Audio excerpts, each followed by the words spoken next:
인간이 사탄의 미혹을 받아서 죄를 짓고 망하게 됐지만 하나님께서는 인간을 파멸시키지 않으시고 노아를 통해서 또 구원의 역사를 이어가십니다. 노아가 구원 역사에 쓰임받은 것은 우선 의롭게 살았기 때문입니다. 그리고 노아가 그 구원 사역을 감당할 수 있었던 것은 하나님의 명령에 순종해서 정말 믿음으로 어려운 사명이지만 방주를 만들었기 때문입니다. 방주를 만드는 것은 인간의 눈으로는 불가능한 것이었습니다. 그러나 하나님께서 사명을 주시고 하나님께서 함께 해주실 것을 믿었기에 노아는 믿음으로 그 사명을 감당했던 겁니다. 사실 우리도 비슷합니다. 하나님께서 우리들에게 사명을 맡겨주실 때는 인간의 눈으로는 감당할 수 없고 불가능해 보이는 사명들도 많이 있습니다. 그러나 하나님께서는 사명을 맡기시고 전능하신 권능으로 감당할 수 있도록 도와주시기 때문에 우리는 하나님을 믿고 하나님께서 주신 사명에 충성해서 하나님께서 맡겨주신 구원 사역을 감당해 나가야 되는 겁니다. 자, 노아가 하나님의 구원 사역을 이루기 위해서 세 번째로 한 일. 첫 번째 모습은 의롭게 산 것이고 두 번째 모습은 방주를 만든 거죠. 그리고 이제 세 번째로 한 일은 무엇이냐면은 방주 안에서 가족들과 동물들을 돌본 겁니다. 이 사명, 방주 안에서 동물들을 잘 돌보는 이 사명을 감당하기 위해서 어쩌면 가장 중요한 것은 기다리는 겁니다. 이것은 하나님이 구원해 주실 것이라고 믿는 소망을 가지고 기다리는 겁니다. 그래서 이것은 그냥 아무 생각 없이 기다리는 것이 아니라 소망을 가지고 기다리는 소망의 믿음을 보여주는 겁니다. 사실 믿음이라고 하는 것은 소망을 믿는 겁니다. 우리가 믿는 믿음이 다 소망을 믿는 거죠. 하나님께서 우리를 구원해 주신다는 소망, 하나님께서 사랑과 권능으로 우리를 돌봐 주신다는 소망, 모두 소망을 믿는 겁니다. 그래서 믿음이라고 하는 것은 소망을 믿고 소망을 가지고 기쁨과 감사로 모든 시험을 이겨내고 하나님의 구원을 기다리는 겁니다. 그리고 그 믿음으로 구원을 받게 되는 겁니다. 구원이 늦어져도 낙심하지 않고 기다리는 것이 참된 믿음입니다. 자, 하박국 2장 3절과 4절 말씀을 봉독해 드리겠습니다. 이 묵시는 정한 때가 있나니 그 종말이 속히 이르겠고 결코 거짓되지 아니하리라. 비록 더딜지라도 기다리라. 지체되지 않고 반드시 응하리라. 보라, 그의 마음은 교만하며 그 속에서 정직하지 못하나 의인은 그 믿음으로 말미암아 살리라. 기다리라 그러죠. 구원을 기다립니다. 그리고 그 구원을 기다리는 것이 믿음이고 우리는 그 믿음으로 구원을 얻게 되는 겁니다. 기다림이라고 하는 것은 그냥 가만히 있는 것이 아닙니다. 우리는 믿음으로 기다리기 때문에 믿음의 소망을 기다리기 때문에 믿음을 지키며 소망을 바라보며 기다리는 겁니다. 야고보서 5장 7절과 8절 말씀입니다. 그러므로 형제들아 주께서 강림하시기까지 길이 참으라. 보라, 농부가 땅에서 나는 귀한 열매를 바라고 길이 참아 이른 비와 늦은 비를 기다리나니 너희도 길이 참고 마음을 굳건하게 하라. 주의 강림이 가까우니라. 믿음의 기다림이라고 하는 것은 하나님의 뜻대로 살며 하나님께서 맡겨진 사명을 잘 감당하며 기다리는 겁니다. 마태복음 25장을 보면은 열처녀 비유, 달란트 비유, 양과 염소 비유가 나오는데 열처녀 비유는 신랑을 기다리는 비유입니다. 달란트 비유는 주인을 기다리는 비유입니다. 열처녀 비유는 신랑이 올 때까지 그 기다리는 자리를 지키는 겁니다. 우리가 예수님을 기다린다면 예수님이 재림하실 때까지 믿음의 자리를 지키는 겁니다. 그래서 믿음의 자리를 지키는 올바른 삶을 살아가야 되는 겁니다. 그리고 달란트 비유는 주인이 올 때까지 기다리는데 사명을 감당하며 기다리죠. 그래서 우리도 사명을 잘 감당하며 주님의 재림을 기다리는 것이 참된 소망을 기다리는 믿음의 모습인 겁니다. 기다림의 믿음이라고 하는 것은 믿음을 지키고 바르게 살아가며 사명을 감당하며 기다리는 겁니다. 방주를 지을 때 노아는 하나님의 도우심을 믿고 그 어려운 방주 짓는 사명을 감당했습니다. 그리고 방주를 지은 다음에 방주 안에 들어가서는 노아가 이제 하나님의 구원을 믿고 기다리며 방주 안에서 하나님의 뜻대로 살아가며 하나님께서 맡겨진 사명을 다 감당해야 되는 겁니다. 그럴 때 구원의 역사를 이루어갈 수 있게 되는 겁니다. 노아는 방주 안에서 가족들과 동물들을 돌봤습니다. 물론 가족들과 함께 또 동물들을 돌봤겠죠. 이들이 살아서 나가야 구원의 역사가 이루어지는 거잖아요. 그래서 그들을 돌보기 위해서 노아가 한 일, 첫 번째로 한 일은 준비한 양식을 먹이는 겁니다. 노아가 양식을 준비한 것도 대단한 일입니다. 굉장한 노력과 힘을 들여서 온 힘을 다해서 양식을 준비했을 겁니다. 그러나 준비한 것만으로 되지 않습니다. 이제 준비한 것을 나눠줘야 됩니다. 이것은 달리 말하면은 생산과 나눔이라고 볼 수 있습니다. 양식을 준비한 것과 양식을 나누는 겁니다. 우리도 마찬가지입니다. 우리도 생산해서 많은 것을 준비해야 됩니다. 그리고 그것을 내가 내 이익만을 위해 쓰는 것이 아니라 이웃과 나눠야 되는 겁니다.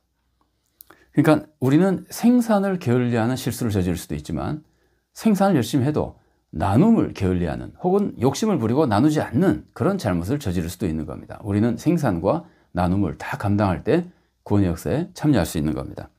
자, 여호수아를 보십시오. 가나안 땅을 정복했습니다. 대단한 일입니다.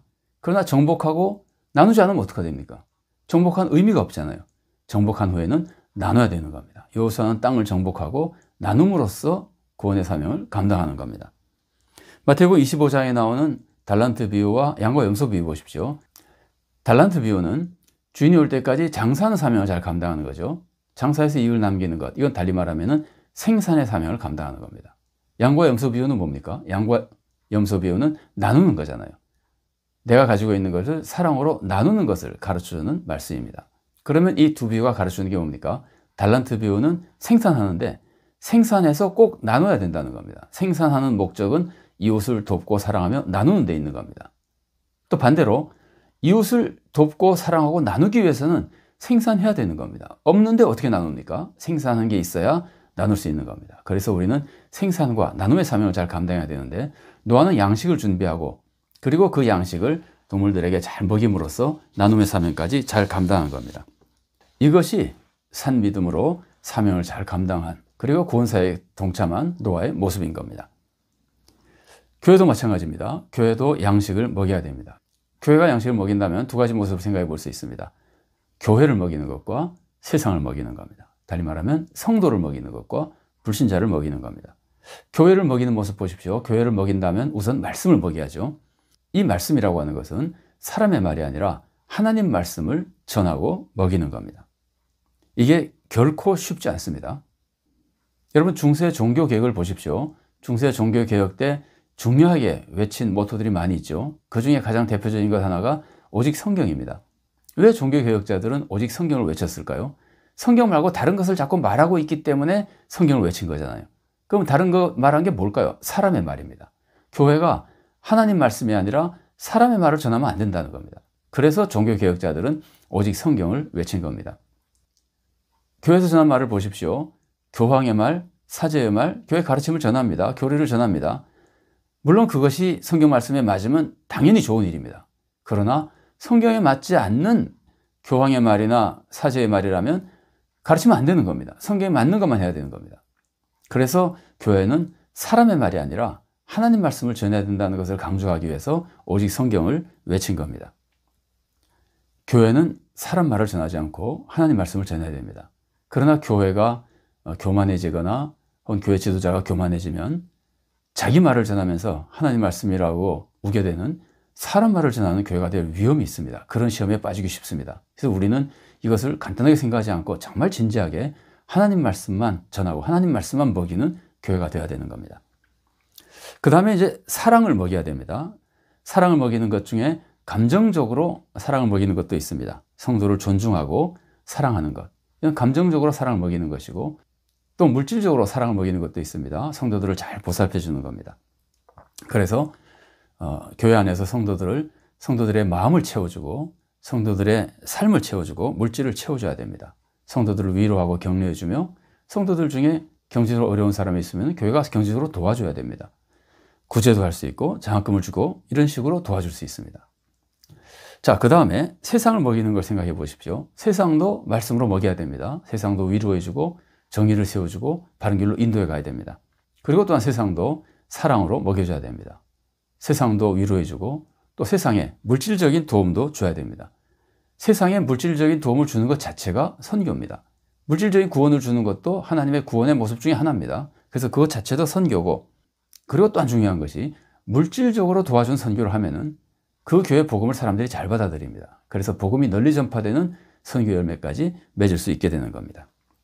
실제로 예수님의 선교를 보십시오. 예수님 복음만 전하셨습니까? 아닙니다. 예수님은 오병이의 기적도 행하시고 치유도 해주시고 사람들을 물질적으로 혹은 육체적으로 도와주시면서 복음을 전하신 겁니다. 그러니까 말씀도 먹이고 실제 삶 속에서도 사랑과 도움을 먹이면서 예수님께서도 선교하신 겁니다. 그래서 구원의 역사를 이루어 가신 겁니다.